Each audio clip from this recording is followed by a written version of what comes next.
Well, good afternoon from hot Atlanta. Today's temperature is 97 degrees, feels like 102, and we're having, well, the rumbles of thunder, but no rain.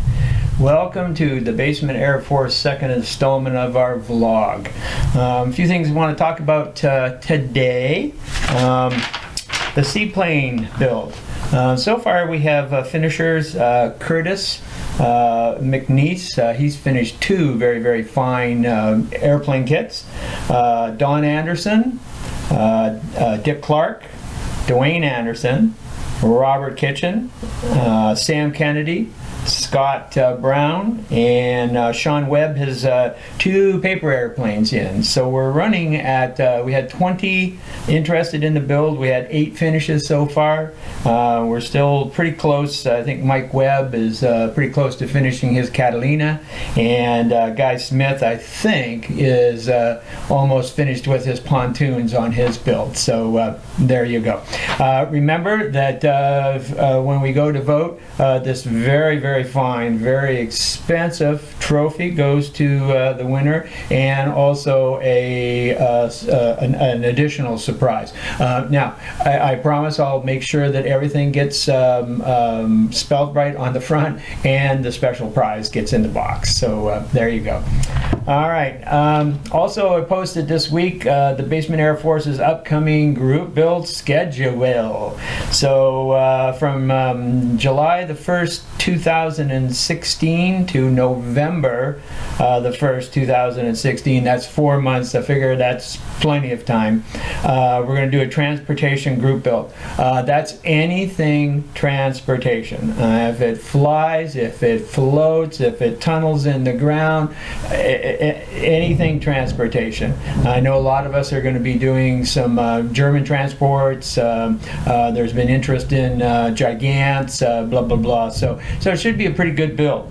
Then the big one, Wingnut Wings World War I aircraft build. That's going to go from November the 1st, 2016 until March the 1st, 2017. I know Jamie's very interested in that, and a lot of other people have showed interest into it. Now, one thing, because of the price of the Wingnut Wings kits, they certainly are very expensive, and I just bought my last one. I have 2 now.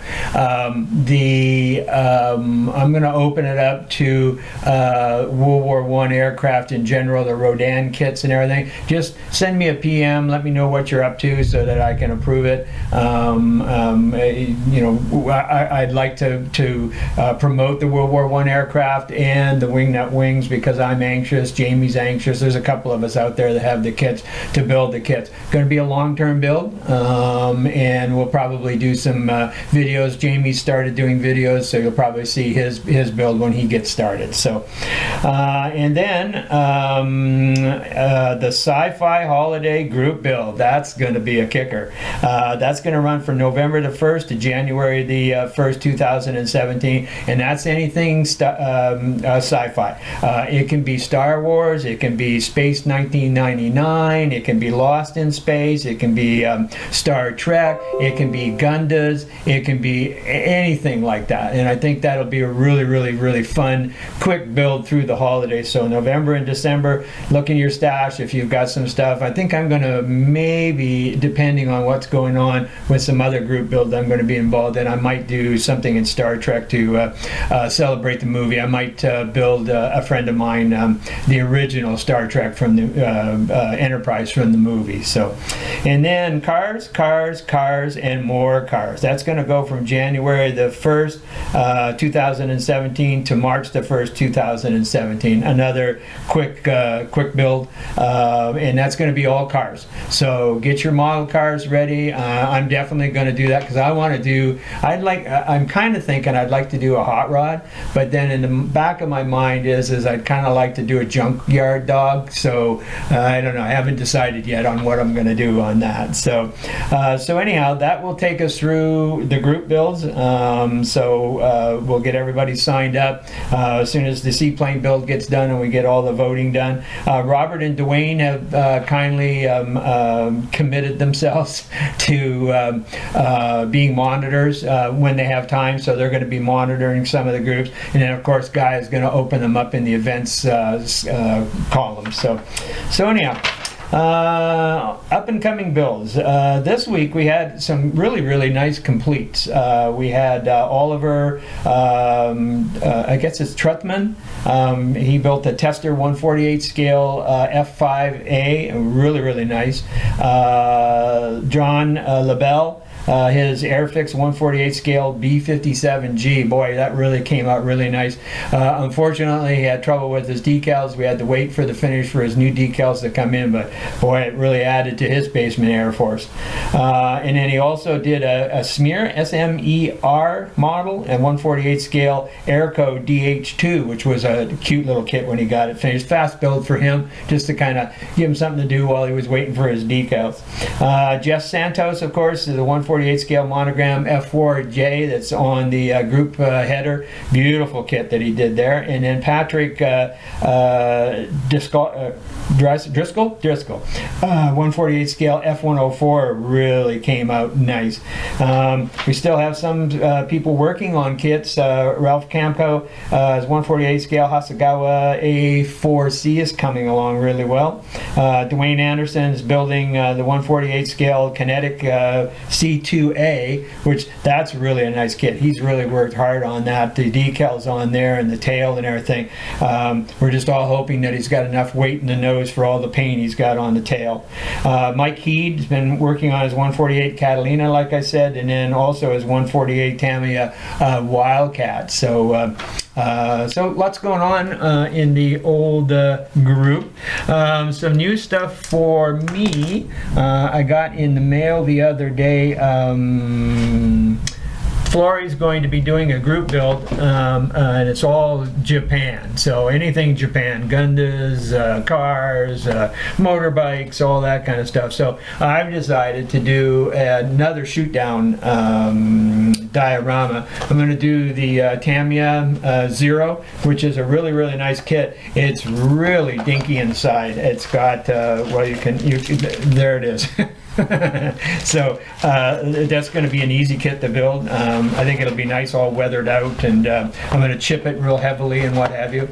And then shooting it down is my first Eduard kit, and I'm looking forward to this. It's the F6FC, and it's the weekend kit. It doesn't have all the photo etch and all that stuff into it, but I don't care about that. I've got enough stuff around here to to compensate for that. So that's coming up for the Flory build. And then Flory's also having a British tank build. I think it starts the end of this month or the 1st of July maybe. So I had this British Chieftain downstairs, so I'm going to be building it for that build. So I got to get myself back into armor. I almost started a tank today, but I caught myself. So that's going. And then of course in the mail today we talked about it. I got this. Thanks to, I already posted it, thanks to Jamie. The Wingnut Wings kit came in. Really beautiful kit from his review. I haven't opened it, I'm afraid to. And then it also came with the book. Only $79, and it was free shipping all the way from New Zealand. So, I think a great value. I'm certainly not going to go out and buy the $100 and $169 kits, but I have the German fighter downstairs. So now I have two of them. So anyhow, so that's going. And then of course you guys have seen this this thing. The Lancaster is going together really, really well. It's coming along. Got the bay open and the bay doors glued in. I'm working now on the seams have been flawless. It's been a beautiful, beautiful build. Interior was a beautiful build. I used photo etch that I got over when I was over in Germany, and what have you. But the engine nacelles and the engine nacelles and the going together. Oh my goodness gracious, Tamiya. Beautiful kit, but if you're going to build it, and I think Dwayne has, and I believe there's been a couple others that are out there that have built it, and I was forewarned about the engine nacelles, and so they are really gappy. I mean, really, really, really bad fit. So I've got them filled with the Tamiya and styrene mix, our own little juicy mix. And then I think what I'll do is once I get it all sanded down and smooth, I've got this wing almost done, these engines. Once I get that done, then what I'll do is I'll go around with my the putty that everybody likes that I never can remember the name of, but anyhow, perfect plastic putty, and do some fine sanding and what have you with it. But it's coming out really good. I have to go order the electronics for it, so it's going to be sitting on a stand with a brass rod, and then below the brass rod is going to be 2 searchlights, and then I'm going to cover the base with pillow batten and paint and whatever, so it looks like the searchlights are shining up through the clouds, and then I have a red light to light up the cab, and then I'm going to make it so it's AC, so that I can plug it into the wall and I can use a switch onto it. So, and that's all going to be built into the base. So pretty aggressive for me. I've never done that kind of stuff before. So anyhow, we'll see how it all turns out. So anyhow, that's it from hot Atlanta. It's been a good week, like I said, and I'm just staying indoors where it's cool, and because it's hot enough to melt the dog. So anyhow, well, listen, you guys have a good week, and we'll talk again next week. Till then, happy modeling.